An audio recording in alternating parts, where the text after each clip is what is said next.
ಮಾಡಿ ಎಂಬುದಾಗಿ ಕಳಿಸಿದ್ದಾರೆ. ನೋಡಿ మీ మధ్య రావడానికి చాలా సంతోషం. ఈ సమయంలో మధ్య బರೋದಕ್ಕೆ ಎಷ್ಟು సంతోష. చివరి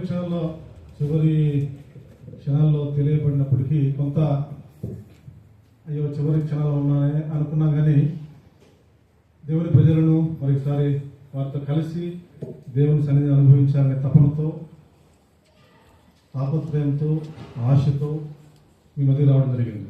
ಕೊನೆಗಳಿಗೆ ತಿಳಿಸಲ್ಪಟ್ಟಿದ್ರು ಸಹ ಮತ್ತೆ ದೇವರ ಮಕ್ಕಳೊಂದಿಗೆ ನಾನು ಇರಬೇಕೆಂಬುದಾಗಿ, ಸಂತೋಷ ಪಡಬೇಕೆಂಬುದಾಗಿ ಮತ್ತೆ ಆಸಕ್ತಿಯಿಂದ ನಾನು ಬರೋದಕ್ಕಾಗಿ ದೇವರ ಕೃಪೆ ತೋರಿಸಿದ್ದಾರೆ. ఇంకో భయం ఏంటంటే, ಇನ್ನೊಂದು ಭಯ ಎಂದ್ರೆ మీరందరూ కూడా దేవుని సేవకులతో పోషించబడుతున్నారు. ನೀವೆಲ್ಲರೂ ಸಹ ದೇವರ ಸೇವಕರನ್ನು ಪೋಷಿಸಲ್ಪಡ್ತಾ ಇದ್ದಾರೆ. అనుభవం కలిగిన వారు ఉన్నారు, ಅನುಭವದಲ್ಲಿ ಇದ್ದಾರೆ. వారి మధ్యకి వెళ్ళి మీ బిడ్డలకి ఏం పోషించాలి అనే ఒక భయం ఉండేది. ಅವ್ರ ಮಧ್ಯలో ನಾನು ఏం ఇవ్వకందాಗಿ ನನಗೆ ಒಂದು భయ ಉಂಟು. ప్రభు ఇచ్చిన భారం కొలది కొన్ని తలంపులను, కొన్ని విషయాలు మీతో పంచుకోవడానికి ఇష్టపడుతున్నారు. ಕರ್ತನ ಕೊಡಿದ ಭಾರದಿಂದ ಕೆಲವು ವಿಷಯಗಳು ನಿಮ್ಮೊಂದಿಗೆ ಹಂಚಿಕೊಳ್ಳಲು ಇಷ್ಟಪಡ್ತಾರೆ. నిజంగా పెద్దవారు, అనుభవజ్ఞులు, ದೊಡ್ಡವರು, ಅನುಭವಿಸ್ತಾರೆ, ఆత్మీయులు మన మధ్య ఉంటే మనకు ఎంతో శ్రేయస్కరం. ఆత్మీయులు ನಮ್ಮ మధ్యలో నಮಗೆ నావెಷ್ಟು ಶ್ರೇಷ್ಠರು. మన మధ్య నుంచి పెద్దవారు పరలోకానికి లేదా దేవుని దగ్గరికి వెళ్ళిపోతూ ఉంటుంటే, ನಮ್ಮ ಮಧ್ಯದಿಂದ ದೊಡ್ಡವರು ಪರಲೋಕಕ್ಕೆ ಹೋಗ್ತಾ ಇದ್ರೆ, నేను గమనించింది ఏంటంటే మనం స్పిరిచువాలిటీలో వీక్ అవుతా ఉన్నాం. ನಾನು ಗಮನಿಸಿದ್ದೆ ಅಂದ್ರೆ ಆತ್ಮೀಯತೆ ನಾವು ಬಲಹೀನರಾಗ್ತಾ ಇದ್ವಿ. పెద్దవారు వెళ్ళిపోతా ఉన్నారు, మనం వీక్ అవుతా ఉన్నాం. ದೊಡ್ಡವರು ಹೋಗ್ತಾ ಇದ್ದಾರೆ, ನಾವು ಬಲಹೀನರಾಗ್ತಾ ಇದ್ವಿ. ఎడ్యుకేషన్ లో, విద్యాభ్యాసದಲ್ಲಿ, డివోషన్ లో, ఆత్మీయ ರೀತಿಯಲ್ಲಿ అన్నిట్లో వీక్ అవుతూ ఉన్నాం. ಎಲ್ಲದರಲ್ಲಿ ಬಲಹೀನರಾಗ್ತಾ ಇದ್ವಿ. రోజు గడిచే కొద్ది ಆ ದಿನಗಳು ಗಳಿಸುವಂತ ಸಂದರ್ಭದಲ್ಲಿ స్టేటస్ లో మాత్రం స్ట్రాంగ్ అవుతున్నాం.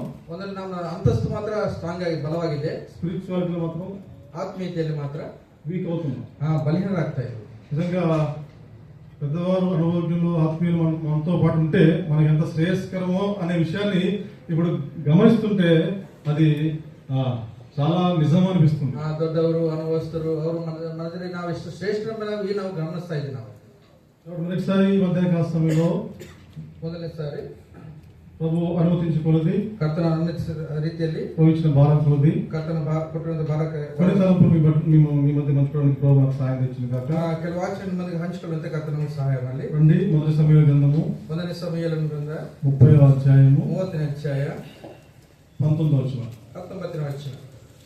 మొదటి సమయ గ్రంథము 30వ అధ్యాయము 1ನೇ ಸಮುವೇಲನ 30ನೇ ಅಧ್ಯಾಯ 19ನೇ ವಚನ.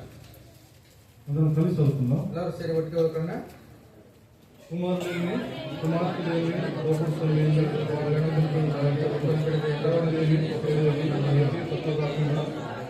దావీదు సమస్తమును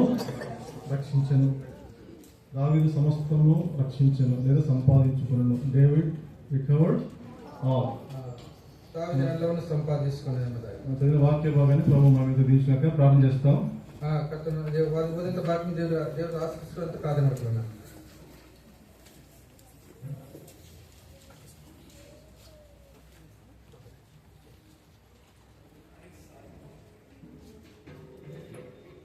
ప్రేమ గల పరలోకపు తండ్రి, పరిశుద్ధులైన మా దేవ, మరొకసారి మా జీవితాలు అనుగ్రహించిన నూతన దినాన్ని బట్టి స్తోత్రం చెల్లిస్తున్నాం. ప్రభా, ఈ విధంగా మేము కూడి వచ్చున్నామంటే మాకు కాదు, యెహోవా మాకు కాదు, మీ కృపాసత్వం బట్టి మేము మీ మహిమను ఆరోపిస్తున్నాం.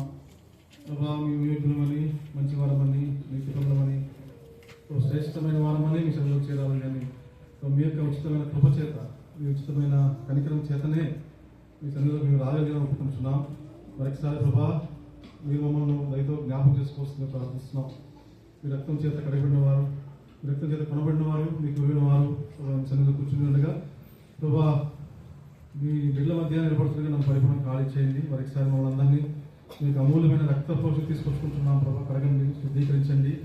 ప్రభా, మాలో మీ కార్యములను నూతనపరచవలసిందిగా ప్రార్థిస్తున్నాం. ప్రభా, మీ యొక్క పరిశుద్ధాత్మ అగ్ని మా మధ్య ఉంచవలసిందిగా ప్రార్థిస్తున్నాం. సులభమైన యేసుక్రీస్తు వారి ఘనంగా హెచ్చించుకుంటూ సహాయం తెచ్చవలసిందిగా ప్రార్థిస్తున్నాం. మీ నడిపింపును దయచేస్తుందని ప్రార్థిస్తున్నాం. మీ స్వరము మహా ప్రభావం గలది, మీ స్వరం బలమైనది. ప్రభా, మీ స్వరమును మాకు అనుగ్రహించవలసిందిగా ప్రార్థిస్తున్నాం. ప్రభా, మీ స్వరము చేత మేము లోపలకు మాకు సహాయం తెచ్చవలసిందిగా ప్రార్థిస్తున్నాం. మరొకసారి ప్రభా, చదవబడిన వాక్యాన్ని మా కొరకై, మా ఆత్మీయ మేలు కొరకై మీరే సిద్ధపరిచిన ఆ యొక్క ఆహారం మాకు అనుగ్రహించవలసిందిగా ప్రార్థిస్తున్నాం. ప్రభా, మా హృదయాలను ఫలించినట్టు సహాయం తెచ్చవలసిందిగా పెట్టుకుంటున్నాం. నిజంగా ప్రభు గొప్ప దేవుడు, కరుణగల దేవుడు, క్షణక్షణం మా మీద నిత్య వాచన దేవుడు, మమ్మల్ని మరలా సమకూర్చడానికి ఇష్టపడితే దేవుడు, ప్రభా మమ్మల్ని నిత్యము పోషించాలని ఆశిస్తున్న దేవుడవు, మమ్మల్ని విడిచిపెట్టకుండా ఎన్నడూ ఎడబాయకుండా ప్రతి క్షణం మమ్మల్ని వెంటాడుతున్న దేవుడవు, మీతో సమానంగా మేము ఆత్మీయతలో ఎదగాలని ఇష్టపడే దేవుడవు. అందుబట్టి మీకు స్తోత్రం చెల్లిస్తున్నాం. అయితే మీరు కూడిన స్థాయిలో, మీరు కూడిన విధానంలో ప్రభా మేము ఆత్మీయంగా ఎదగలే స్థితిలో ఉంటున్నాం అనుకుంటున్నాం. రైతు క్షమించండి, సహాయం తెచ్చండి. మరొకసారి మా హృదయాలను మీ యొక్క రక్తపరుషం తీసుకొచ్చుకుంటాం, కడగని శుద్ధీకరించి వస్తూ ప్రార్థిస్తున్నాం. మరొకసారి ప్రభావ మనందరినీ మీ దగ్గర హస్తాలు అభ్యర్థించు, సహాయం తెచ్చి వస్తుంది ప్రార్థిస్తూ, ప్రభుత్వం చూస్తూ వేడుకుంటూ, ఇంకా రావాల్సిన వారి మీరే సకాలంలో పూర్వకుండా వస్తుంది ప్రార్థిస్తూ, ప్రభు ఇటు అటు చదివిపోయే తలంపులన్నింటినీ మీరు ఆదిలోంచి వస్తుంది వేడుకుంటూ, యేసు క్రీస్తు నామమున స్తుతించి ప్రార్థించి అడిగి వేడుకుంటున్నాం తండ్రి. ఆమేన్.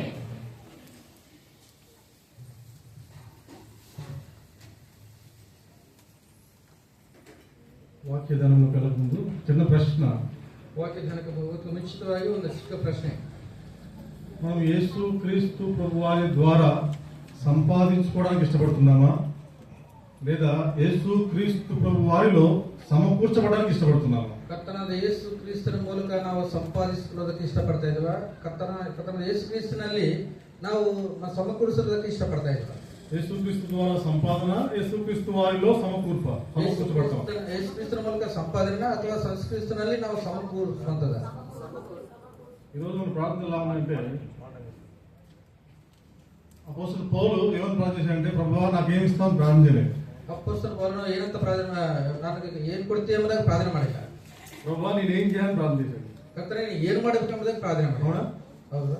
ప్రభువా నాకేమి ఇస్తావు అని ప్రార్థన చేయలేదు. ప్రభువా నేనేం చేయాలి అని ప్రార్థన చేశాడు. ಕರ್ತನೇ ಏನು ಕೊಡ್ತೀಯ ಎಂಬುದಾಗಿ ಪ್ರಾರ್ಥನೆ ಮಾಡಿಲ್ಲ, ನಾನು ಏನು ಮಾಡಬೇಕು ಎಂಬುದಾಗಿ ಪ್ರಾರ್ಥನೆ ಮಾಡಿದ.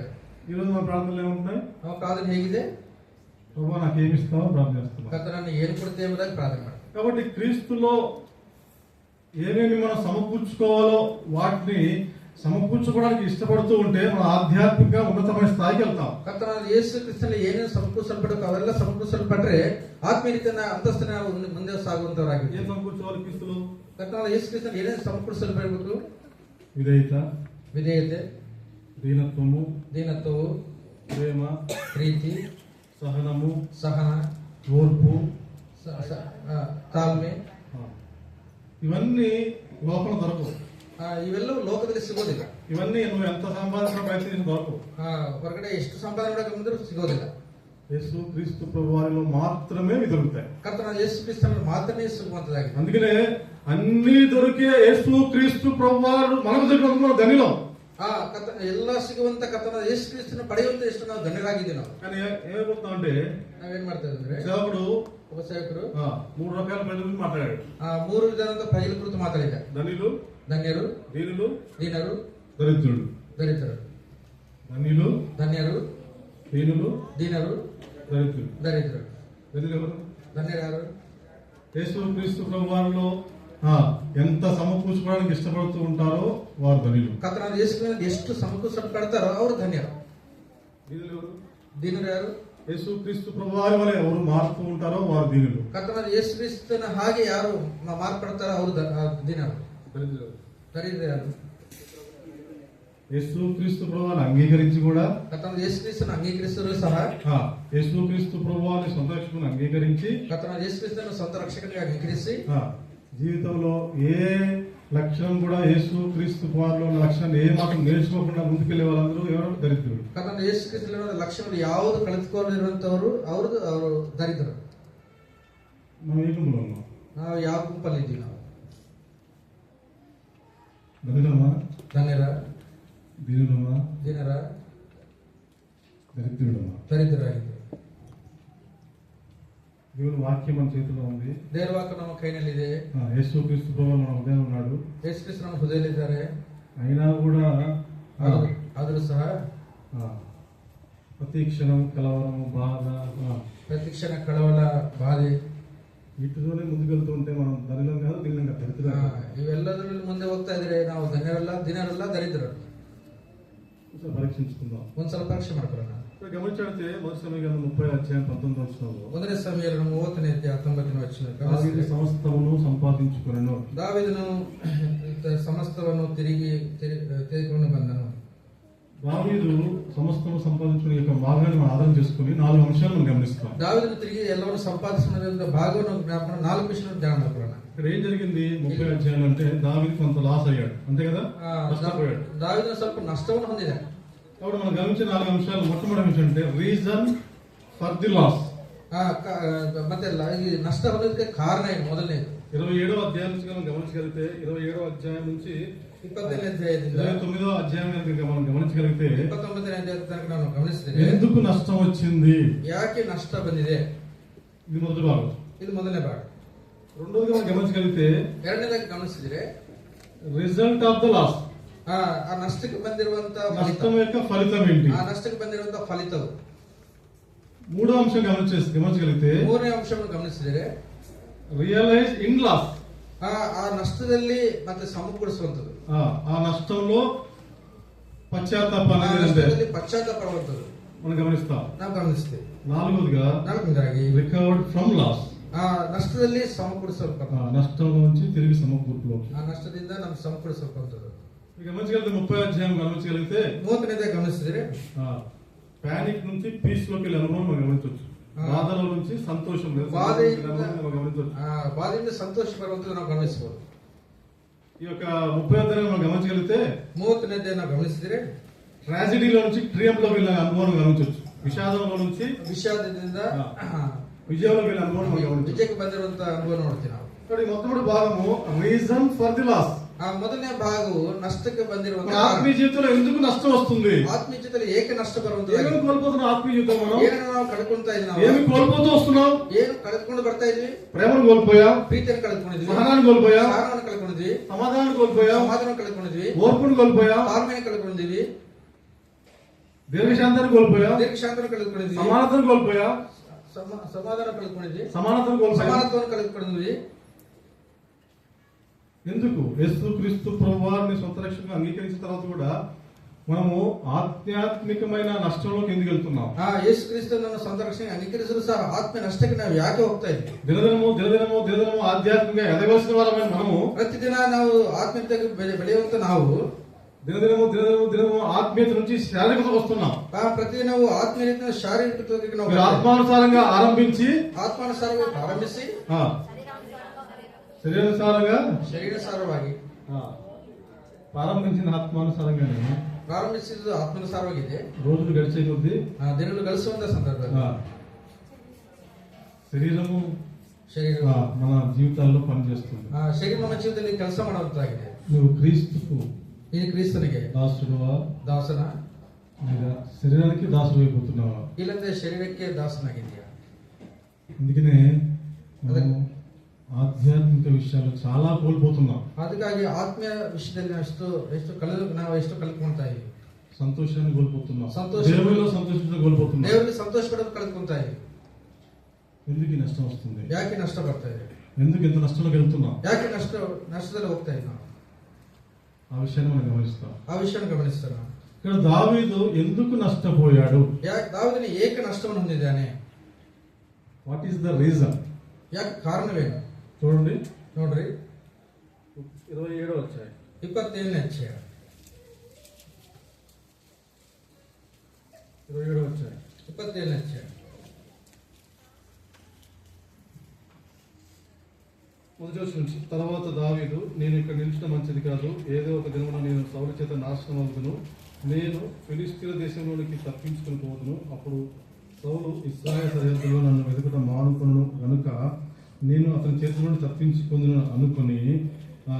3వ వచనం, దావీదు గాతులో ఆకీషు వద్ద చేరగా అతడు అతని వారందరూ తమ తమ కుటుంబంలో సమేతంగా కాపురం ఉండిరి. ದಾವೀದನು ತನ್ನ ಮನಸ್ಸಿನಿಂದ ನಾನು ಇಲ್ಲಿದ್ದರೆ ಹೇಗೂ ಒಂದು ದಿನ ಸೌಲನ ಕೈಯಿಂದ ನಡೆಯಲೇಬೇಕು, ಆದ್ದರಿಂದ ಫಿಲಿಷ್ಟಿಯರ ದೇಶಕ್ಕೆ ಹೋಗಿ ತಪ್ಪಿಸಿಕೊಳ್ಳುವುದು ಉತ್ತಮ. ಆಮೇಲೆ ಸೌಲನು ಇಸ್ರಾಯೇಲ್ ಪಾತ್ರಗಳಿಗೆ ನನ್ನನ್ನು ಹುಡುಕದೆ ಬಿಟ್ಟು ಬಿಡುವನು, ನಾನು ಅವನ ಕೈಗೆ ತಪ್ಪಿಸಿಕೊಂಡವನಾಗಿರುವೆನು ಅಂದುಕೊಂಡು ತನ್ನ 600 ಮಂದಿ ಸೈನಿಕರೊಡನೆ ಗಾತ್ ಊರಿನ ಅರಸನು ಮಾವಾಕನ ಮಗನು ಆದ ಆಕೀಷನ ಬಳಿಗೆ ಹೋದನು. ಅವನು ಅವನ ಜನರು ತಮ್ಮ ಕುಟುಂಬ ಸಮೇತ ಆಕೀಷನ ಗತ್ ಊರಿನಲ್ಲಿ ವಾಸಿಸಿದರು. దావీదు గాతులో ఆకీషు వద్దకు చేరగా, దావీదును ఆకీషున అరసన ಗಾತ್ನಲ್ಲಿ ಸೇರಿದಾಗ అక్కడ ఏం చేస్తున్నాడంటే ಅಲ್ಲಿ ಏನ್ ಮಾಡ್ತಾರೆ ಅಂದ್ರೆ ఆకీష్ ఎదుట ಆಕೀಷನ ಮುಂದೆ తనను తాను నమ్మకస్తునిగా యథార్థవంతునిగా కనపరచుకోవడానికి ప్రయత్నం చేస్తున్నాడు. తను యథార్థవంతనాಗಿ ನಂಬಿಕಸ್ಥನಾಗಿ ತೋರಿಸುವುದಕ್ಕೆ ಪ್ರಯತ್ನ ಮಾಡ್ತಾ ಇದೆ. ఆకీష్ ఏమంటాడంటే చూడండి, ಆಕೀಷ್ ಏನಂತದೆ ನೋಡ್ರಿ, 29వ అధ్యాయము 29ನೇ అధ్యాయ 8వ వచనం. 8ನೇ వచనం. దావీదు నేనేమి చేసితిని, నా ఏలినవాడవగు రాజా, నా ఏలినవాడవు అంటున్నాడు. ఏమన్నాడు? ನನ್ನ ಒಡೆಯನು ಎಂಬುದಾಗಿ ಹೇಳ್ತಾರೆ. ఒక ఫిలిస్తీయుని పట్టుకొని ఫిలిస్తీన్ ಹಿಡ್ಕೊಂಡು నా ఏలినవాడ అంటున్నాడు. ನನ್ನ ಒಡೆಯನು. ఫిలిస్తీయుడు ఎవరికి సాదృశ్యం? ಫಿಲಿಸ್ತೀನ್ ಯಾರಿಗೆ ಸಾದೃಶ್ಯ? శరీరానికి సాదృశ్యం. ಶರೀರಕ್ಕೆ ಸಾದೃಶ್ಯ. శరీరానికి సాదృశ్యం. ಶರೀರಕ್ಕೆ ಸಾದೃಶ್ಯವಾಗಿದೆ. ఎందుకు మనం ఆత్మీయంగా ఆత్మీయ విషయాలను ఎందుకు కోల్పోతున్నాము అంటే, ಆತ್ಮೀಯರಾಗಿಂತ ನಾವು ಆತ್ಮೀಯ ಶರೀರ ಯಾಕೆ ಕಳೆದುಕೊಳ್ಳುತ್ತೇವೆ ಅಂದ್ರೆ శరీర నీతిని ప్రదర్శించడానికి ప్రయత్నం చేస్తున్నాం. ಶರೀರ ರೀತಿಯಲ್ಲಿ ಪ್ರದರ್ಶಿಸೋದಕ್ಕೆ ಪ್ರಯತ್ನ ಮಾಡ್ತಾ ಇದ್ದೀವಿ. దాన్నే సెల్ఫ్ రైటస్నెస్ అంటారు. ಅದು స్వనీతి అంటారు. స్వనీతి ಎಂಬುದಾಗಿ ಹೇಳ್ತೀವಿ. ఈ రోజు ఆధ్యాత్మిక జీవితంలో ఆత్మీయ విషయాలను కోల్పోవడానికి ప్రాముఖ్యమైన కారణం ఏంటంటే స్వనీతి. ನಾವು ಮತ್ತೆ ಆತ್ಮೀಯ ರೀತಿಯಲ್ಲಿ ಕಳೆದುಕೊಳ್ಳೋದಕ್ಕೆ ಕಾರಣ ಏನಂದ್ರೆ ಸ್ವನೀತಿ. ಸ್ವನೀತಿ మనుషుల ఎదుట నీతిమంతులుగా ఉండటానికి ప్రయత్నం చేస్తున్నాం. మనుషుల ముందే నీతివంతరు కాಣಿಸೋದಕ್ಕೆ ಪ್ರಯತ್ನ ಮಾಡ್ತಾ ಇದ್ದೀವಿ. మనుషుల ఎదుట యథార్థంగా ఉండడానికి ప్రయత్నం చేస్తున్నాం. మనుషుల ముందే యథార్థವಾಗಿರುವುದಕ್ಕೆ ಪ್ರಯತ್ನ ಮಾಡ್ತಾ ಇದ್ದೀವಿ. మనుషులకు కనబడాలని ప్రయత్నం చేస్తున్నాం. మనిషికి కాಣಬೇಕೆಂಬುದೇ ನಾವು ಪ್ರಯತ್ನ ಮಾಡ್ತಾ ಇದ್ದೀವಿ. అందుకనే పరిసయ్యుడు నిత్యము ఉండేది మందిరంలోనే. ಪರಿಸೆಯನ್ನು ನಿತ್ಯವೂ ಮಂದಿರದಲ್ಲಿ ಇರ್ತಾನೆ, కానీ మందిరంగా మార్చబడడు. ಆದ್ರೆ ಮಂದಿರವಾಗಿ ಮಾರ್ಪಡೋದಿಲ್ಲ. ఎంతకాలం మందిరం ఉన్నా సరే పరిసయ్యుడు మందిరంగా మాత్రం మార్చబడడు. ಪರಿಸೆ ಎಷ್ಟು ಕಾಲ ಮಂದಿರದಲ್ಲಿ ಸಹ ಮಂದಿರವಾಗಿ ಮಾರ್ಪಡೋದಿಲ್ಲ. మందిరంలో ఉంటే ఎంత ప్రాముఖ్యమో, ಮಂದಿರದಲ್ಲಿ ಎಷ್ಟು ಪ್ರಾಮುಖ್ಯನೋ మందిరంగా మార్చబడడం అంత ప్రాముఖ్యం. ಮಂದಿರವಾಗಿ ಮಾರ್ಪಡೋದು ಅಷ್ಟು ఎంతకాలం మందిరం ఉన్న ప్రయోజనం లేదు మందిరంగా మార్చబడకపోతే. ಎಷ್ಟು ಕಾಲ ಮಂದಿರದಲ್ಲಿ ಪ್ರಯೋಜನ ಇಲ್ಲ, ಯಾಕಂದ್ರೆ ಮಂದಿರವಾಗಿ ಮಾರ್ಪಡದೆ ಹೋದರೆ. ప్రభు కార్యం ఏం చేస్తుంది చూడండి. పేతురు రాసిన మొదటి పత్రిక, పేతురు రాసిన మొదటి పత్రిಕೆ. ప్రభుకి ఉద్దేశం, ప్రభుకి సంకల్పం ఏంటంటే, ಕರ್ತನ ಉದ್ದೇಶ ಏನಂದ್ರೆ పేతురు రాసిన మొదటి పత్రిక, పేతురు ಬರೆದಂತ ಮೊದಲನೇ ಪತ್ರಿಕೆ 2వ అధ్యాయం 5వ వచనం. 5ನೇ వచನ. యేసు క్రీస్తు ద్వారా దేవునికి అనుకూలములకు ఆత్మ సంబంధమైన బలులర్పించుటకు పరిశుద్ధ యాజకులుగా ఉన్నట్లు మీరును సజీవమైన రాళ్ళవలె ఉండి ఆత్మ సంబంధమైన మందిరముగా, ನೀವು ಸಹ ಜೀವವುಳ್ಳ ಕಲ್ಲುಗಳಾಗಿದ್ದು ಆತ್ಮ ಸಂಬಂಧದ ಮಂದಿರವಾಗಲಿಕ್ಕೆ ಕಟ್ಟಲ್ಪಡುತ್ತಾ ಇದ್ದೀರಿ ಮತ್ತು ಯೇಸು ಕ್ರಿಸ್ತರ ಮೂಲಕ ದೇವರಿಗೆ ಸಮರ್ಪಕವಾದ ಆತ್ಮೀಯ ಯಜ್ಞಗಳನ್ನು సమర్పించడానికి పవిత్ర యాజక వర్గవరాగిದ್ದೀರಿ. ప్రభు యొక్క ఉద్దేశం మన మందిరంలో తీసుకురావడానికి చాలా ప్రాముఖ్యమైన ఉద్దేశం ఏంటంటే మనందరం మందిరముగా కట్టబడాలని ఉద్దేశం. ಕರ್ತನು ದೇವರ ಮಂದಿರಕ್ಕೆ ಮಾತ್ರ ತರುವುದಕ್ಕೆ ದೇವರ ಉದ್ದೇಶ ಅಲ್ಲ, ಮಂದಿರವಾಗಿ ಕಟ್ಟಬಡೋದಕ್ಕೆ ದೇವರ ಉದ್ದೇಶವಾಗಿದೆ. కానీ స్వనీతి ఏం చేస్తుందంటే, ಈ ಸ್ವನೀತಿ ಏನು ಮಾಡುತ್ತಂದ್ರೆ మనల్ని మందిరంలో ఉంచుతుంది. ನಮ್ಮನ್ನು ಮಂದಿರದಲ್ಲಿ ಇರ್ತದೆ, కానీ మందిరముగా కట్టబడకుండా ఏం చేస్తుంది? అడ్డుపడుతుంది. ಆ ಮಂದಿರವಾಗಿ ಕಟ್ಟಲ್ಪಡದೆ ಅದು ಅಡ್ಡು ಮಾಡುವಂತಾಗಿದೆ. నీవు నీ శరీరానికి దాసుడైనంత కాలము ಈಗ ನಿನ್ನ ಶರೀರಕ್ಕೆ ದಾಸನಾಗಿರುತ್ತಾ యేసు క్రీస్తు ప్రభువుగా దరిద్రుడు. ಕರ್ತನ ಯೇಸು ಕ್ರಿಸ್ತನಲ್ಲಿ ನೀನು ದರಿದ್ರನಾಗಿದ್ದೀಯಾ. చూడండి పేతురు రాసిన 2వ పత్రిక, పేతురు బರೆದಂತ 2ನೇ ಪತ್ರಿಕೆ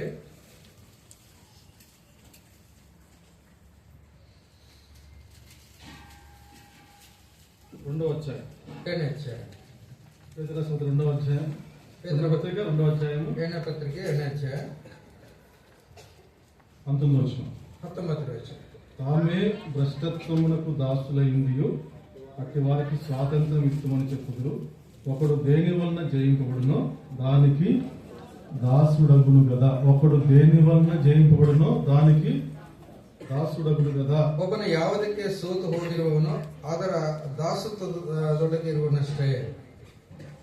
కాబట్టి ఎందుకు ఈ యొక్క దావీదుకు నష్టం వచ్చింది అంటే స్వనీతిని ప్రదర్శిస్తున్నాడు. ಯಾಕೆ ದಾವೀದನಿಗೆ ನಷ್ಟ ಉಂಟಾಗಿದೆ ಅಂದ್ರೆ ತನ್ನ ಸ್ವನೀತಿಯನ್ನು అండర్ స్పిరిచువల్ బ్లైండ్నెస్. ಆತನು ಆತ್ಮೀಯ ಗುರುತನಲ್ಲಿ ಇದ್ದಾನೆ. ఆధ్యాత్మిక గుడ్డితనం ఉన్నంత కాలం నీలో ఉన్న స్వనీతిని నువ్వు గుర్తించలేవు. ಆತ್ಮೀಯ ರೀತಿಯಲ್ಲಿ ಗುರುತನಲ್ಲಿ ಇರುವಂತಹ ಅಷ್ಟು ಆತ್ಮೀಯತೆ ನೀನು ಗ್ರಹಿಸೋದಕ್ಕೆ ಸಾಧ್ಯ ಇಲ್ಲ. అందుకే ప్రకటన గ్రంథంలో ఉన్న 7 సంఘాల గురించి గమనించగలిగితే, ಪ್ರಕಟಣ ಗ್ರಂಥದಲ್ಲಿರುವಂತಹ 7 ಸಭೆಗಳ ಕುರಿತು ನಾವು ನೋಡಿದಾಗ ఒక్కొక్క సంఘం నుంచి ఒక్కొక్క సంఘం వచ్చే అనుభవం వచ్చేసరికి అన్ని కోల్పోతూ వచ్చి ಒಂದೊಂದು ಸಭೆಯಲ್ಲಿ ಒಂದು ಗ್ರಹಿಸಿದಾಗ ಎಲ್ಲವನ್ನು ಕಳೆದುಕೊಂಡು చివరిగా ఏడో సంఘమైన లవోదిక సంఘానికి వచ్చేసరికి ఏం పెరిగింది? 7ನೇ ಸಭೆ ಆಗಿರುವಂತಹ ಲವೋದಿಕ ಸಭೆಯಲ್ಲಿ ಏನು ಬೆಳೀತಾ ಇದೆ? రైటస్నెస్, ಸ್ವನೀತಿ పెరిగింది. ಸ್ವನೀತಿ ಬೆಳೀತಾ ಇದೆ. స్వనీతి పెరుగుతూ వచ్చింది. చివరి సంఘమైన లవోదిక సంఘ అనుభవం ఏంటంటే స్వనీతి పరులు.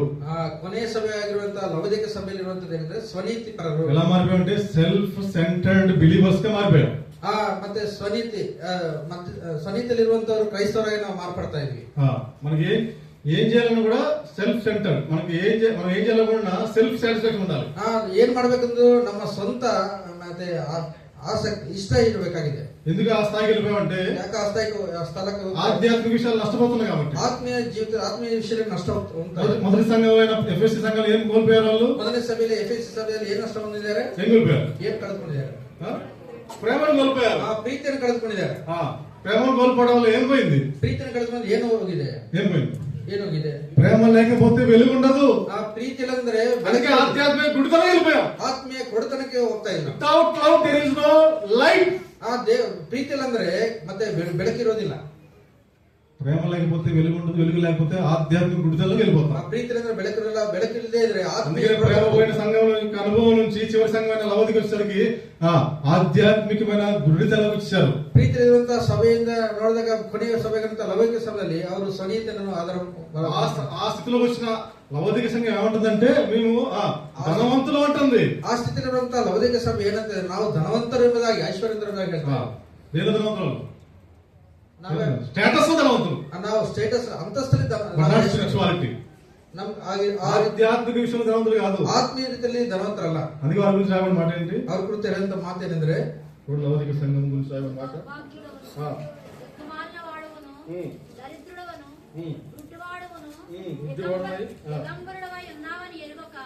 నేను ధనవంతుడను, ధనవృద్ధి చేసి ఉన్నాను, నాకేమీ కొదవలేదని చెప్పుకొనుచున్నావు.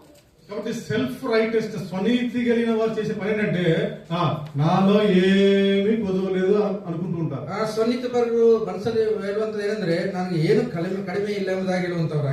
ఎప్పుడైతే స్వనీతి ఉంటుందో, ಯಾವ ಸ್ವನೀತಿ ಇರ್ತದೋ స్వకీయ మహిమ వచ్చేస్తుంది. సెల్ఫ్ ఎగ్జాల్టేషన్, ಮತ್ತೆ ಹೆಚ್ಚಿಸ್కుంటాం.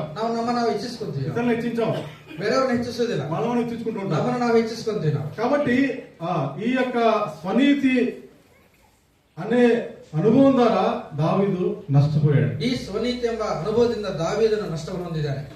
చూడండి, కొరింథీ సంఘంలో అన్ని ఉన్నాయి. ಕೊರಿಂಥಿ ಸಭೆಯಲ್ಲಿ ಎಲ್ಲವೂ ಇದೆ. కొరింథీ సంఘం గురించి రాబడిన మాట చూడండి. ಕೊರಿಂಥಿ ಸಭೆ ಕುರಿತು ಹೇಳಿದಂತ ಮಾತು ನೋಡ್ರಿ.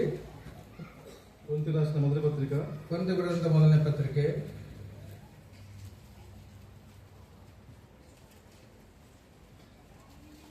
మొదటి అధ్యాయము 1ನೇ ಅಧ್ಯಾಯ 5-6 వచనాలు. 5-6 వచనం. క్రీస్తును గూర్చిన సాక్ష్యము మీలో స్థిరపరచబడినందున ఆయన యందు మీరు ప్రతి విషయములోను అనగా సమస్త ఉపదేశములోను సమస్త జ్ఞానములోను ఐశ్వర్యవంతులైరి. సమస్త ఉపదేశములోను సమస్త జ్ఞానములోను ఐశ్వర్యవంతులైరి. ఇప్పుడు వారు ఏ అనుభవం వెళ్ళాలి? ಈ ಯಾವ ಹಂತದಲ್ಲಿ ಹೋಗಬೇಕಾಗಿದೆ? ఉపదేశంలో ఐశ్వర్యవంతులు ఎవరో కొరింథీ సంఘం. కొరింథీ సభೆ ఉపదేశದಲ್ಲಿ ಐಶ್ವರ್ಯವಂತರಾಗಿದ್ದಾರೆ.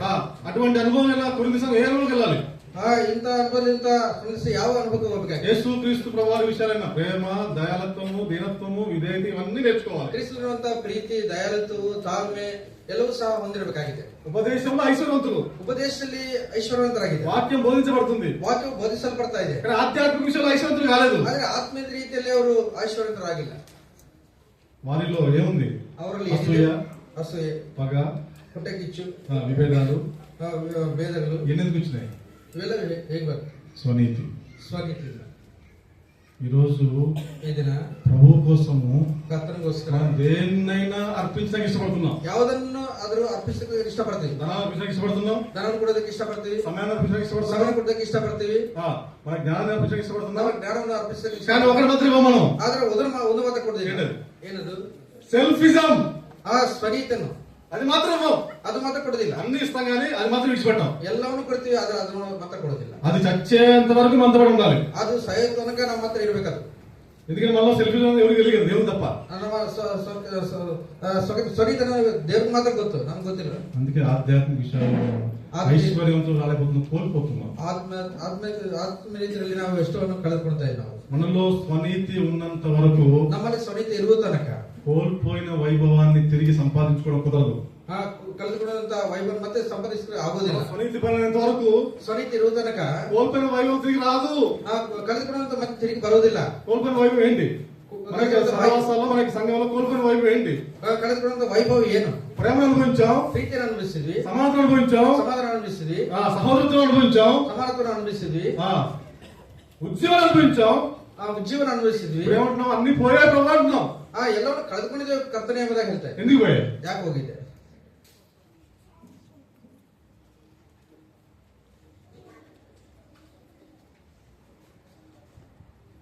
అనేక స్వనీతి వలన, ನಮ್ಮ ಸ್ವನೀತಿ ಮೂಲಕ, అనేక స్వనీతి వలన, ನಮ್ಮ ಸ್ವನೀತಿಯ ಮೂಲಕ.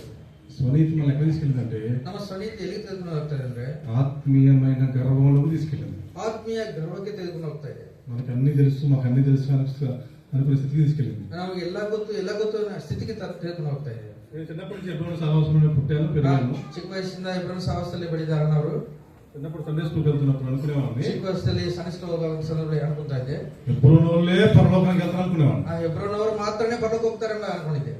ఎబ్రోనోళ్ళే ಹೆಬ್ರೋನವರೇ అట్లా ఉండేది ఇప్పుడు ఉద్యోగం. ಆ ರೀತಿ ಉಜ್ಜವಾಯ್ತು. తర్వాత ఎదుగుతా ఉన్నాను కదా, వయసులో ఎదుగుతా ఉన్నాను, ವಯಸ್ಸಲ್ಲಿ ಬೆಳೀತಾ ಇರುವಾಗ జ్ఞానం ఎదుగుతా ఉన్నాను, ಜ್ಞಾನದಲ್ಲಿ ಬೆಳೀತಾ ಇರುವಾಗ పరిస్థితి చూస్తా ఉన్నాను కదా. ಆ ಪರಿಸ್ಥಿತಿ ನೋಡ್ತಾ తర్వాత ఏమనుకున్నా అంటే ನಂತರ ಏನನ್ಕೊಂಡಿದ್ದೆ ಅಂದ್ರೆ ఎబ్రోనోళ్ళు కూడా పరలోకానికి వెళ్తానుకున్నాను. ಹೆಬ್ರೋನವರು ಸಹ ಪರಲೋಕ ಹೋಗ್ತಾರೆ ಅನ್ಕೊಂಡಿದ್ದೆ. ఫస్ట్ ఏమనుకున్నాను? ಫಸ್ಟ್ ಏನ್ ಅನ್ಕೊಂಡಿದ್ದೀನಿ? ఎబ్రోనోళ్ళే పరలోకానికి వెళ్తాను అనుకున్నాను. ಹೆಬ್ರೋನವರು మాత్రమే పరలోక ಹೋಗ್ತಾರೆ. తర్వాత నా ఆలోచన మారిపోయింది, ಈ ಆಲೋಚನೆ ಮಾರ್ಪಾಟಾಯ್ತು. ఎబ్రోనోళ్ళు కూడా పరలోకానికి వెళ్తారు అనుకున్నాను. ಹೆಬ್ರೋನವರು ಸಹ ಹೋಗ್ತಾರೆ ಪರಲೋಕಕ್ಕೆ. ఇంకా రోజులు గడుస్తున్నాయి, ದಿನಗಳಿಗೆ ಹೋಗ್ತಾ ಇದೆ. ఇప్పుడే ఆలోచిస్తున్నా అంటే ಈಗ ಅನ್ಕೊಂತ ಇದ್ರೆ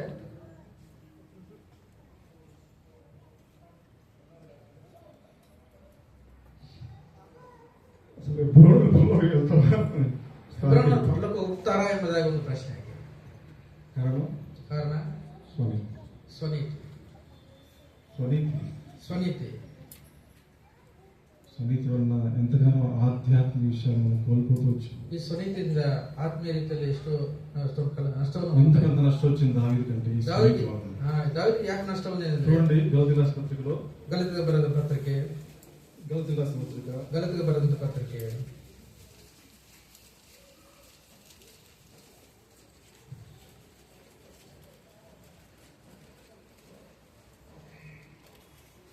2వ అధ్యాయం 2ನೇ అధ్యాయం 15-16 వచనాల మధ్య భాగం నుంచి 15-16 వచనాల మధ్య భాగದಲ್ಲಿ యేసు క్రీస్తునందరి విశ్వాసం మూలమునే గాని ధర్మశాస్త్ర సంబంధమైన క్రియల మూలమున నీతిమంతులుగా తీర్చబడండి ఎరిగి మనం ధర్మశాస్త్ర సంబంధమైన క్రియల మూలముగా గాక క్రీస్తునందరి విశ్వాసం వల్ల నీతిమంతులమని తీర్చబడ్డకై యేసు క్రీస్తునందరి విశ్వాసం ఉంచి ఉన్నాము. ధర్మశాస్త్ర సంబంధ క్రియల మూలమున ఏ శరీరియు నీతిమంతుడని తీర్చబడడు కదా. ಯಾಕಂದ್ರೆ ಯಾವಾಗಲೂ ನೇಮನಿಷ್ಠೆಗಳನ್ನು ಅನುಸರಿಸಿ ನೀತಿವಂತ ನಿರ್ಣಯಿಸಲ್ಪಡುವುದಿಲ್ಲ. అలాగే చూడండి 2వ అధ్యాయము 2ನೇ అధ్యాయ 11వ వచనం. 11ನೇ వచనం. ధర్మశాస్త్రం చేత ఎవడును దేవుని ఎదుట నీతిమంతుడని తీర్చబడడు. 2వ అధ్యాయము 3వ అధ్యాయము 3ನೇ అధ్యాయ 11వ వచనం. 11ನೇ ವಚನ. ಇದೆಲ್ಲ ಕರ್ಮ ಮಾರ್ಗದಿಂದ ಯಾವನು ದೇವರ ಸನ್ನಿಧಿಯಲ್ಲಿ ನೀತಿವಂತನಾಗುವುದಿಲ್ಲವೆಂಬುದು ಸ್ಪಷ್ಟವಾಗಿದೆ. కాబట్టి పరిసయ్యుడు మనుష్యుల దృష్టికి నీతిమంతుడే, దాంట్లో ఎటువంటి సందేహం లేదు. ಪರಿಸಯ್ಯನು మనుష్యుల దృష్టికి నీతివంతుడు, ಅದರಲ್ಲಿ ಎಷ್ಟು ಸಂದೇಹವಿಲ್ಲ. ధర్మశాస్త్రం ప్రకారం ఆయన నీతిమంతుడే, ఎటువంటి సందేహం లేదు. ಧರ್ಮಶಾಸ್ತ್ರ ಪ್ರಕಾರ ಆತನು ನೀತಿವಂತನೇ, ಸಂದೇಹವಿಲ್ಲ. కానీ దేవుని దృష్టికి ಆದರೆ ದೇವರ దృష్టిಯಲ್ಲಿ నీతిమంతుడు కాదు, నీతిವಂತನಲ್ಲ. అందుకే మందిరం కట్టబడలే, ಅದಕ್ಕೆ ಮಂದಿರವಾಗಿ ಕಟ್ಟಲ್ಪಟ್ಟಿಲ್ಲ. అంటే అందరికీ కనిపించేటట్లు చూపించుకుంటాడు అంతే. ಎಲ್ಲರೂ ಕಾಣುವಂತೆ ಆತನು ತೋರಿಸಿಕೊಂಡಿದ್ದಾನೆ. రహస్య జీవితంలో రహస్య ఆలోచనలు వేరేగా ఉంటాయి. ರಹಸ್ಯ ಜೀವಿತದಲ್ಲಿ ರಹಸ್ಯ ಆಲೋಚನೆಗಳು ಬೇರೆ ಇರ್ತದೆ. మనం ఏం చేస్తున్నామంటే ನಾವೇನ್ ಮಾಡ್ತೀವಿ ಅಂದ್ರೆ దేవుడు మనకు కలిగించిన నీతిని, ದೇವರು ಕೊಟ್ಟಿರೋ ನೀತಿಯನ್ನು మనం ఏం చేస్తున్నాం, మనం ఆ స్వాతంత్రాన్ని ఏం చేస్తున్నాం, దుర్వినియోగం చేస్తున్నాం. ಆ ಸ್ವಾತಂತ್ರ್ಯವನ್ನು ನಾವು ದುರ್ವಿನಿಯೋಗ ಮಾಡ್ತಾ ಇದ್ದೀವಿ. ఉదాహరణ చెప్తాను. ఉదాహరణకి మనం ఎప్పుడైనా సరే సాయంత్రం కూడా ఏ సమయంలో పడుకోవచ్చు, అవునా? ಸಾಯಂಕಾಲ ಯಾವ ಸಮಯ ಸ್ಥಳದಲ್ಲಿ ನಾವು ಮಾಡ್ಕೋಬಹುದು. ఎవరు అడుగుతారు వాళ్ళని? ಯಾರು ಕೇಳ್ತಾರ? 7 గంటలకు పడుకోవచ్చు, 8 గంటలకు పడుకోవచ్చు, 9 గంటలకు పడుకోవచ్చు, 10 గంటలకు పడుకోవచ్చు, 12 గంటలకు పడుకోవచ్చు. 8 ಗಂಟೆಗೆ ಮಲಗಬಹುದು, 9 ಗಂಟೆಗೆ ಮಲಗಬಹುದು, 10 ಗಂಟೆಗೆ 11 ಗಂಟೆಗೆ ಮಲಗಬಹುದು. ఉదయం ಬೆಳಿಗ್ಗೆ ఎప్పుడైనా లేవచ్చు. ಯಾವಾಗಾದ್ರೂ ಇರ್ಬೋದು. 6 గంటలకు లేవచ్చు, 7 గంటలకు లేవచ్చు, 8 గంటలకు లేవచ్చు, 9 గంటలకు లేవచ్చు, 10 గంటలకు లేవచ్చు. 6 గంటೆ 7 గంಟೆ 8 గంಟೆ 9 గంಟೆ 10 ಗಂಟೆ ಆದ್ರೂ ఇక్కడ యేసుక్రీస్తు నీతి ఏంటి? యేసుక్రీస్తు నీతి ಏನು? ఏంటి నీతి? యేసుక్రీస్తు నీతి. యేసుక్రీస్తు నీతి ಏನು? రాత్రి తీసి పడుకునేవాడు, ప్రార్థన ಮಾಡದೆ ಮಲ್ಕೊಂಡಿದ್ದಾರೆ. కన్నీరు కారుస్తూ ప్రార్థన చేసేవాడు, కన్నీరు సురిస్తూ ప్రార్థన ಮಾಡ್ತಾರೆ. మనకి ఇప్పుడు కూడా పడుకునే స్వాతంత్రం మనకు ఉంది, కానీ కొంత స్వాతంత్రం నಮಗೆ ಉಂಟು, ಆದ್ರೆ స్వేచ్ఛ లేదు. యేసుక్రీస్తు నీతి మనకి ఏం నేర్పిస్తుంది? యేసుక్రీస్తు నీతి ನಾವು లేచి రేయి మొదటి జామున లేచి నీ కోసం నీ పిల్లల కోసం ఏం చేయాలి? ನೀವು ಬೆಳಿಗ್ಗೆ ಜಾವದಲ್ಲಿ ನೀನು ನಿನ್ನ ಮಕ್ಕಳಿಗೋಸ್ಕರ ಏನ್ ಮಾಡಬೇಕು? ఏం చేయాలి? ಏನ್ ಮಾಡಬೇಕು? అది నీతి, దేవుని నీతి. అది ಕನ್ನೀರಿಸುವ ಪ್ರಾರ್ಥನೆ, ಅದು ದೇವರ ನೀತಿ ಆಗಿದೆ. ఎంతవరకు మనం మన పిల్లల కోసం ఏడుస్తున్నాం? ಎಷ್ಟು ಮಟ್ಟಿಗೆ ನಾವು ನಮ್ಮ ಮಕ್ಕಳಿಗೋಸ್ಕರ యేసుక్రీస్తు వారు సిలువకు అప్పగించబడినప్పుడు యేసుక్రీస్తు ಶಿಲುಬೆಗೆ ಒಪ್ಪಿಸಿದಾಗ కొంతమంది ఏడుస్తున్నారు. ಕೆಲವರು ಸ್ತ್ರೀಯರು అరవింద్ ప్రభే ఉన్నాడు. ಕತ್ತರೆ ಅಂತ ಹೇಳಿದ್ದಾರೆ, నా గురించి ఏమంటుంది? ನನಗೋಸ್ಕರ, మీ గురించి, ನಿಮಗೋಸ್ಕರ, మీ పిల్లల గురించి ఎలా ఉన్నాడు? ನಿಮ್ಮ ಮಕ್ಕಳಿಗೋಸ್ಕರ ಅಲ್ಲ. యేసుక్రీస్తు వారి గురించి ఏడవకపోయినా యేసుక్రీస్తు వారు గెలవగలడు. యేసుక్రీస్తుని ಕುರಿತು ಅರ್ಧ ಎದುರು ಅವರು ಗೆಲ್ಲಕ್ಕೆ ಸಾಧ್ಯ. యేసుక్రీస్తు వారి గురించి ఏడవకపోయినా యేసుక్రీస్తు వారు నిలబడగలడు. యేసుక్రీస్తుನ ಕುರಿತು ಅರ್ಧ ಎದುರು ಅವರು ನಿಲ್ಲಕ್ಕೆ ಸಾಧ್ಯ. యేసుక్రీస్తు వారి గురించి ఏడవకపోయినా యేసుక్రీస్తు వారు తట్టుకోగలడు. యేసుక్రీస్తుని ಕುರಿತು ಅರ್ಧ ಎದುರು ಅವರು ತಡೆಕೊಳ್ಳಕ್ಕೆ ಸಾಧ್ಯ ಇದೆ. యేసుక్రీస్తు వారి గురించి ఏడవకపోయినా యేసుಕ್రీస్తుని ಕುರಿತು ಅದೇ ಹೋದ್ರು ఆయన ఎదిరించగలడు, ಅದನ್ನು ಎದುರಿಸಕ್ಕೆ ಸಾಧ್ಯ ಆಗುತ್ತೆ. ಆದ್ರೆ ನಿನ್ನ ಮಕ್ಕಳು, నీ పిల్లలు నువ్వు ఏడవకపోతే ನಿನ್ನ ಮಕ್ಕಳ ಕುರಿತು ನೀನು ಹೃದಯ ಹೋದ್ರೆ దేవుని ఎదగలేదు, ದೇವರನ್ನು ಅರಿಯೋದಿಲ್ಲ. మన పితరులు కన్నీరుతో ప్రార్థన చేశారు కాబట్టి ఈ విధంగా ఉన్నాం. రావణ తరం ఉండదు.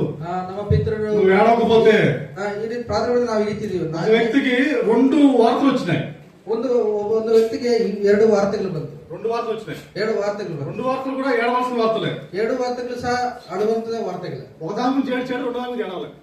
ಒಂದು ದಿನ ಕುರಿತು ಅತ್ತಿದ್ದಾನೆ, ಇನ್ನೊಂದು ಕುರಿತು ಅತ್ತಿಲ್ಲ. ಯಾರ ವ್ಯಕ್ತಿ? 2 కూడా ఏడవలసిన వార్తలే. 2 ಸಹ ಅತ್ತುವಂತ ಅಳುವಂತ ವಿಷಯಗಳೇ. ఒక వార్త గురించి ఏడ్చాడు, ಒಂದು ವಾರ್ತೆ ಕುರಿತು ಅತ್ತಿದ್ದಾನೆ, రెండో వార్త గురించి ఏడవలేదు. 2ನೇ ಕುರಿತು ಅತ್ತಿಲ್ಲ. ఎవరైనా? ಯಾರು? ఇంకా ఎవరు? ಹಿಜ್ಕೀಯ. ఏమొచ్చింది మొట్టమొదటి వార్త? ಮೊದಲನೇ ವಾರ್ತೆ ಏನು ಬಂತು? ಮರಣದ ಕುರಿತು ಬಂತು. నువ్వు చస్తావు రేపు అంటే ನೀನು ಸಾಹಿತ್ಯ ಹೇಳಿದ್ರ ఏడవకుంటావా? ಅಳಿದೇ ಇರ್ತೀವಿ, ನಾವು సహజంగా ఏడుస్తాం, ಸಹಜವಾಗಿ ಅಳ್ತೀವಿ, ఏడ్చుకుంటూ ప్రార్థన చేస్తాం, ಅಳ್ಕೊಂಡು ಪ್ರಾರ್ಥನೆ ಮಾಡ್ತೀವಿ, ನಾವು కన్నీరు కారుస్తూ ప్రార్థన చేస్తాం. ಸುರಿಸಿದ ಪ್ರಾರ್ಥನೆ ಮಾಡ್ತೀವಿ. దేవా నేను ఎలా ఉన్నానో, యథార్థంగా నడిచానో నీకు తెలియదా అని చెప్పుకుంటూ ప్రార్థన చేస్తాం. ನಾನು ಯಥಾರ್ಥವಾಗಿ ಇದನ್ನೆಲ್ಲ ಹೇಳ್ಕೊಂಡು ಪ್ರಾರ್ಥನೆ ಮಾಡ್ತೀನಿ. మంచిదే, ಒಳ್ಳೆಯದು. అంత ఆగిపోదా? రెండో వార్త వచ్చింది చూడండి. 2ನೇ ವಾರ್ತೆ ಬಂದಿತ್ತು. యెషయా గ్రంథము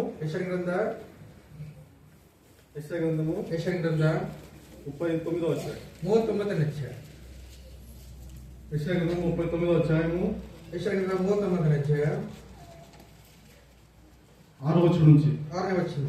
రాబో దినములలో ఏమీ మిగలకుండా నీటిలో సమస్తమును నేటి వరకు నీ విత్తన సమకూర్చి దాచిపెట్టిన అంతయును బబులోను పట్టణంలో ఎత్తుకుని పోదని సైన్యములకు అధిపతి యెహోవా సెలవిచ్చుచున్నాడు అని వార్త వచ్చింది.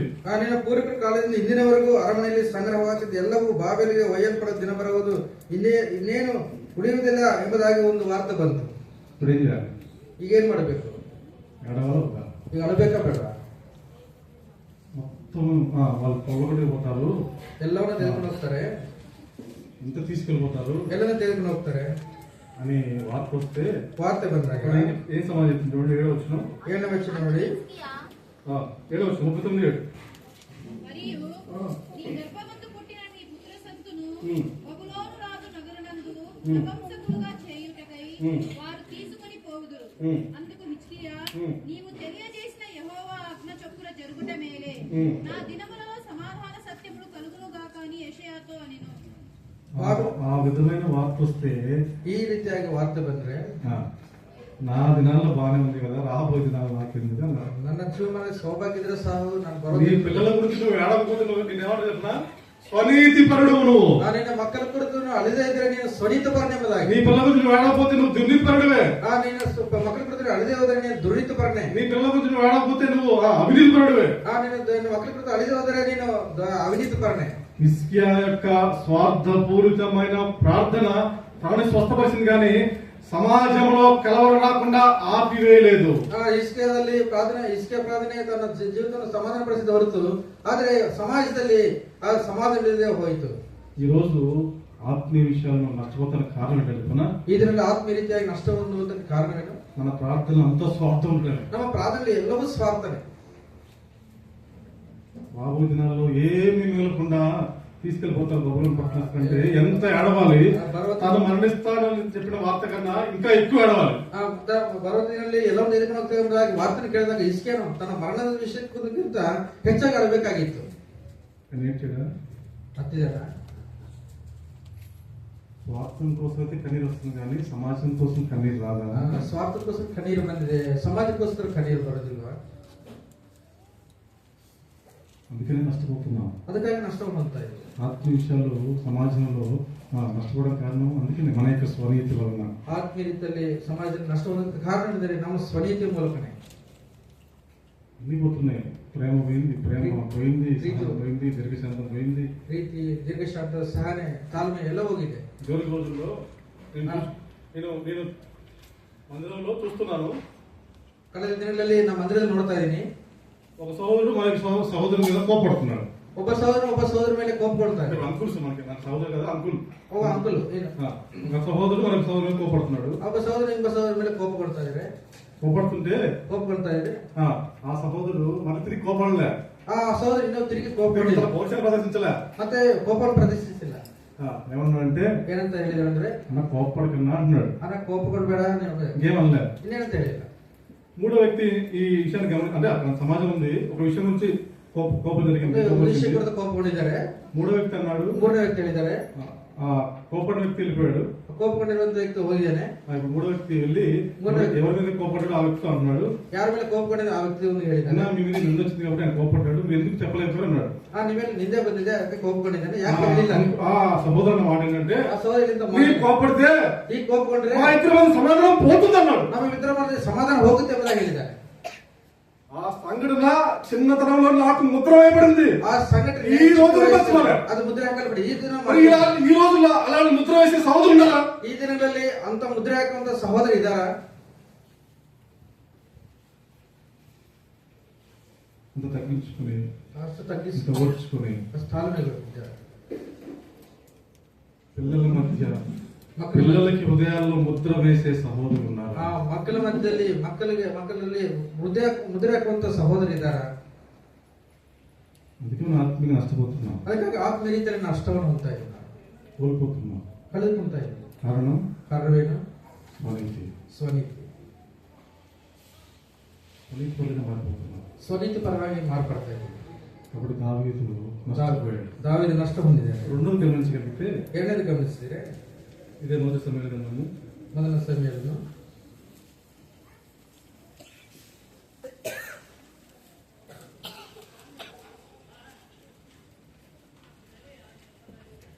30వ అధ్యాయం 29వ అధ్యాయం 29ನೇ ಅಧ್ಯಾಯ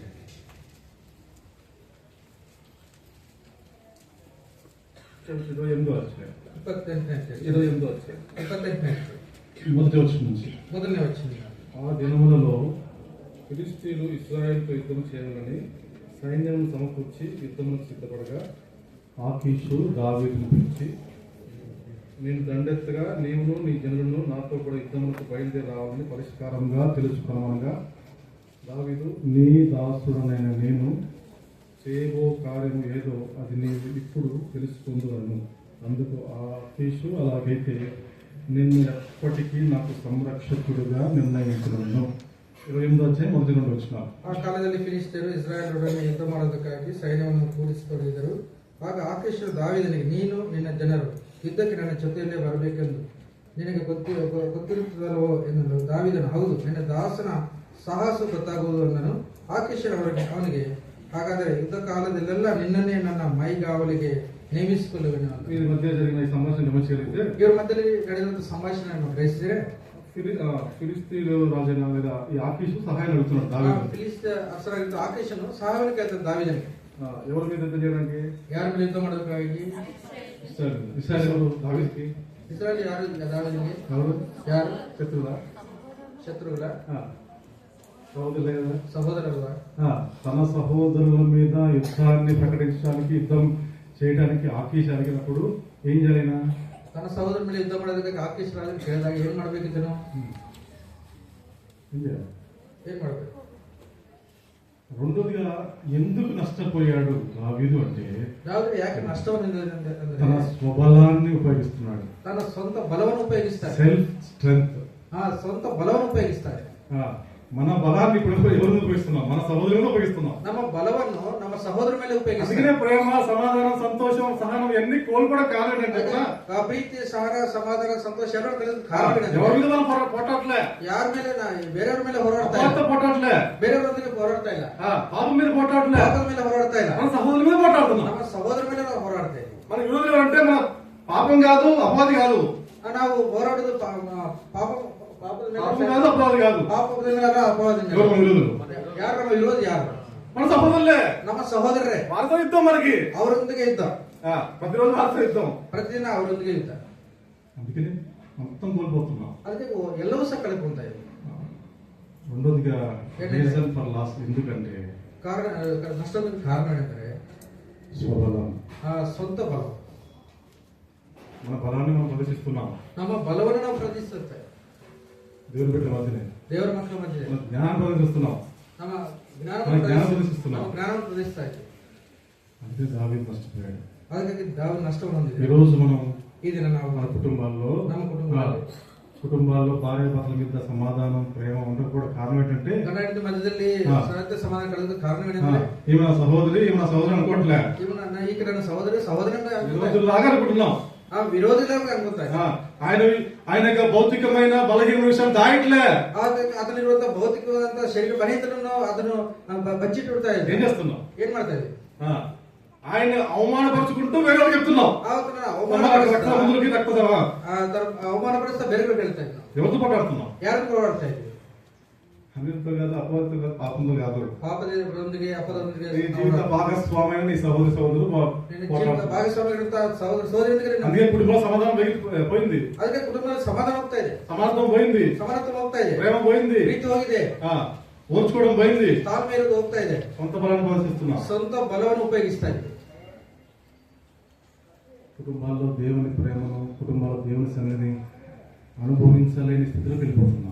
ಕುಟುಂಬದಲ್ಲಿ ದೇವರ ಸನ್ನಿಧಿಯನ್ನು, ದೇವರ ಪ್ರೀತಿಯನ್ನು ಅನುಭವಿಸ್ತಾ ಹೋಗ್ತಾ ಇದೆ. చిన్న మాట వస్తే ಏನಾದ್ರು ಮಾತು తగ్గించుకోకుండా ಒಬ್ಬರೊಬ್ಬರು ತಗ್ಗಿಸ್ಕೊಳ್ದೆ పోట్లాడుకుంటూ ఉంటే ಹೋರಾಡ್ಕೊಂತ ಇದ್ರೆ పిల్లలు కదా, ಮಕ್ಕಳು ಇರ್ತಾರೆ, ఆశ్చర్యపోతూ కళ్ళప్పగించి చూస్తూ ఉంటే ఏం నేర్పిస్తున్నాం పిల్లలకి? మనం ಆಶ್ಚರ್ಯದಿಂದ ಕಣ್ಣು ತೆರೆದು ನೋಡ್ತಾ ಇದ್ರೆ ಏನು ಕಳಿಸ್ಕೊಡ್ತಾ ಇದ್ವಿ? ನಾವು ఏం నేర్పిస్తున్నాం? ಏನ್ ಕಳಿಸ್ಕೊಡ್ತಾ ಇದ್ವಿ? మన బతికే సరిగ్గా లేదు కుటుంబాల్లో, ఇళ్ళలో. ఇక దేవుడు మనం ఏం చూపించగలం? ನಮ್ಮ ಬ್ರತಿಕೆ ಸರಿ ಇಲ್ಲ, ಬೆಳಗ್ಗೆ ನಾವು మళ్ళీ కుటుంబ ప్రార్థన ఉంటుంది. ಕುಟುಂಬ ಪ್ರಾರ್ಥನೆ, మా ఇంట్లో ఉదయం కుటుంబ ప్రార్థన, సాయంత్రం కుటుంబ ప్రార్థన, ಬೆಳಗ್ಗೆ ಕುಟುಂಬ ಪ್ರಾರ್ಥನೆ ಇರ್ತದೆ, ಸಾಯಂಕಾಲ ಕುಟುಂಬ ಪ್ರಾರ್ಥನೆ ಇರ್ತದೆ. చిన్న మనస్పర్ధ వచ్చినప్పుడు పోట్లాడుకుంటుంటాం కదా, కదా, సమస్య ಬಂದಾಗ ಹೋರಾಡ್ತಾ ಇದ್ದಲ್ಲ. మా కుమారులు కూర్చొని చూస్తూ ఉంటారు. ఏం చూస్తుంటారు? ನಮ್ಮ కుమారు ನೋಡ್ತಾ ಇರ್ತಾರೆ. ఎన్ని కుటుంబ ప్రార్థన ఉన్నా కూడా మనం మారం. ಎಷ್ಟು ಕುಟುಂಬ ಪ್ರಾರ್ಥನೆ ಇದ್ರೂ ನಾವು ಮಾಡ್ಕೊಡೋದಿಲ್ಲ. స్వబలం వలన, ಸ್ವಂತ ಬಲದಿಂದ ఎన్నో ఆధ్యాత్మిక విషయాలు నష్టపోతున్నాం. ಎಷ್ಟೋ ಆಧ್ಯಾತ್ಮಿಕ ವಿಷಯಗಳನ್ನ ನಾವು ಕಳ್ಕೊಂತಾ ಇದ್ದೀವಿ. చూడండి, ಮೂರನೇ ದಿನಗಳು, మొదటి సమయ గ్రంథము 1ನೇ ಸಮಯಗಳು 27వ అధ్యాయం మొదటి వచనం. 27ನೇ అధ్యాయం 1ನೇ వచనం. తర్వాత దావీదు, నేను ఇక్కడ నిలిచడం మంచిది కాదు, ఏదో ఒక దినం నేను సౌలు చేత నాశనం అవుదును, నేను ఫిలిష్తీయుల దేశం తప్పించుకుని పోదును. అప్పుడు సౌలు ఇశ్రాయేలు సరిహద్దులను వెతుకుట మానుకొను కనుక నేను అతని చేతిలోని తప్పించుకొందునని అనుకొని. ದಾವೀದನು ತನ್ನ ಮನಸ್ಸಿನಲ್ಲಿ, ನಾನು ಇಲ್ಲಿದ್ದರೆ ಹೇಗೂ ಒಂದು ದಿನ ಸೌಲನ ಕೈಯಿಂದ ಮಡಿಯಲೇಬೇಕು, ಆದ್ದರಿಂದ ಫಿಲಿಷ್ಟಿಯರ ದೇಶಕ್ಕೆ ಹೋಗಿ ತಪ್ಪಿಸಿಕೊಳ್ಳುವುದೇ ಉತ್ತಮ. ಆಮೇಲೆ ಸೌಲನು ಇಸ್ರಾಯೇಲ್ ಪ್ರಾಂತಗಳಲ್ಲಿ ನನ್ನ ಹುಡುಕದೆ ಬಿಟ್ಟು ಬಿಡುವನು, ನಾನು ಅವನ ಕೈಗೆ ತಪ್ಪಿಸಿಕೊಂಡವನಾಗಿರುವನು ಅಂದುಕೊಂಡು. మూడోది గమనించిన దావీదుకు ఒక ఆలోచన వచ్చింది. దావీదుకు ಒಂದು ఆలోచన ಇದೆ ಮೂರನೇ సార్. పరిస్థితులను బట్టి పరిస్థితుల మూలక ఒక ఆలోచన వచ్చింది. ಒಂದು ಆಲೋಚನೆ ಬಂದಿದೆ. ఈ ఆలోచన ఇప్పుడు దావీదు ఏం చేయాలి? ఈ ఆలోచన ಬಂದಾಗ దావీదు ఏం ಮಾಡಬೇಕು? చేశాడా? ದೇವರನ್ನು ವಿಚಾರ ಮಾಡಬೇಕು. ಮಾಡಿದಾನ? వాస్తవంగా పరిస్థితులు బాగలేదు. నిజವಾಗಿ పరిస్థితులు సరిಯಿಲ್ಲ. ఆయనకి మరణం చాలా దగ్గరగా ఉంది. మరణం ಎಷ್ಟು ಹತ್ತಿರವಾಗಿದೆ. ఇంతవరకు దేవుడే కాపాడాడు. ఇదివరకు దేవుడు కాపాడిದ್ದಾರೆ. ఒక ఆలోచన వచ్చింది. ಒಂದು ಆಲೋಚನೆ ಬಂದಿದೆ. ఏం చేయాలి వెంటనే? ಏನ್ ಮಾಡ್ಬೇಕು ತಕ್ಷಣ? మూడోది గమనించగలిగితే ఎందుకు నష్టం వచ్చిందంటే ಮೂರದಾಗಿ ಯಾಕೆ ನಷ್ಟ? స్వంత నిర్ణయాలు. స్వంత నిర్ణయ, సెల్ఫ్ డెసిజన్స్. స్వంత నిర్ణయ. మనకి ఆలోచించడానికి స్వాతంత్రం ఉంది కానీ ఆలోచన నిర్ణయాలు తీసుకోవడానికి మాత్రం స్వేచ్ఛ లేదు మనకి. ಮತ್ತೆ ನಿರ್ಣಯ ಆಲೋಚನೆ ಮಾಡೋದಕ್ಕೆ ನಮಗೆ ನಿರ್ಣಯ ಮಾಡೋದಕ್ಕೆ ಆಲೋಚನೆ ಮಾಡೋದಕ್ಕೆ ಸಮಯ ಉಂಟು, ಆದ್ರೆ ನಿರ್ಣಯ ಮಾಡೋದಕ್ಕೆ ನಮಗೆ ಸ್ವೇಚ್ಛ. ఆలోచన ಮಾಡೋದಕ್ಕೆ అధికార ಉಂಟು, నిర్ణಯ ಮಾಡೋದಕ್ಕೆ ನಮಗೆ అధికారವಿಲ್ಲ. మనకి నిర్ణయం తీసుకునే స్వేచ్ఛ లేదు. నిర్ణయం స్వేచ్ఛ ಇಲ್ಲ ನಮಗೆ. స్వాతంత్రం ఉంది. ఆలోచన తప్పేం కాదు. ఆలోచన ಮಾಡೋದಕ್ಕೆ స్వాతంత్రం ಉಂಟು. కానీ దేవునికి ఇష్టమా, దేవునికి ఇష్టమా లేదా ఇల్వా అని దేవుని దగ్గర నిర్ణయం తీసుకోవాలి. దేవుని దగ్గర నిర్ణయం తీసుకోవాలి. ఇక్కడ తీసుకోలేదు కాబట్టి నష్టం వచ్చింది. తెలియకుండా ಇದರಿಂದ నష్టం ఉంటుందా? ఇదే దావీదు ఒక ఆలోచన వచ్చింది. దావీదు ఏంటంటే మందిరం కట్టాలని ఆలోచన వచ్చింది. దావీదు ಒಂದು ఆలోచన ఉంది, మందిరం కట్టಬೇಕೆಂಬುದಾಗಿ. కానీ దేవుని నిర్ణయం ఏంటి? దేవుని నిర్ణయం ಏನು? నువ్వు కట్టొద్దన్నాడు. నేను కట్టబెడెంಬುದಾಗಿ ಹೇಳಿದ. కట్టాడా? కట్టిదనా? దేవుని చిత్తం నిల్చున్నాడు అక్కడ. దేవుని చిత్తం నిల్చున్నాడు. దేవుని మహిమ వచ్చింది. దేవుని మహిమ ఉంటాಗಿದೆ. కానీ ఇక్కడ ఆದ್ರೆ ಇಲ್ಲಿ ఆలోచన నిర్ణయం రెండు 7. అందుకే నష్టం. అందుకే నష్టం. ఇప్పుడు మొదటి సమయ గ్రంథము మొదటి సమయంలో 4వ అధ్యాయము 4వ అధ్యాయం. మొదటి సమయ గ్రంథం 4వ అధ్యాయము మొదటి సమయంలో 4వ అధ్యాయం.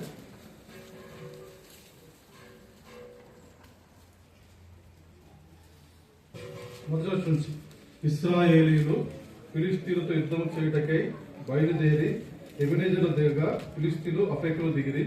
ఫిలిష్తీయులు ఇశ్రాయేల్ మీద తమను యుద్ధ పంక్తులుగా తీర్చుకొనగా వారు యుద్ధంలో కలిసినప్పుడు ఇశ్రాయేలు ఫిలిష్తీయుల ఎదుట ఓడిపోయి యుద్ధ భూములను ఎక్కువ తక్కువ 4,000 మంది హతులైరి. కాబట్టి జనులు పాలెంలోనికి తిరిగి రాగా ఇశ్రాయేల్ పెద్దలు యెహోవా నేడు మనల్ని ఫిలిష్తీయుల మీద ఎందుకు ఓడించెను? షిలోహులో ఉన్న యెహోవా నిబంధన మందసమును మనము తీసుకుని మన మధ్య ఉంచుకొందుము రండి. అది మన మధ్య ఉండేలా అది మన శత్రువు చేసినటువంటి వాళ్ళను. వీరికి ఒక ఆలోచన వచ్చింది. ఏం ఆలోచన వచ్చింది? ಒಂದು ಆಲೋಚನೆ ಬಂದಿದೆ. ಏನಂತ ಆಲೋಚನೆ ಬಂದಿದೆ?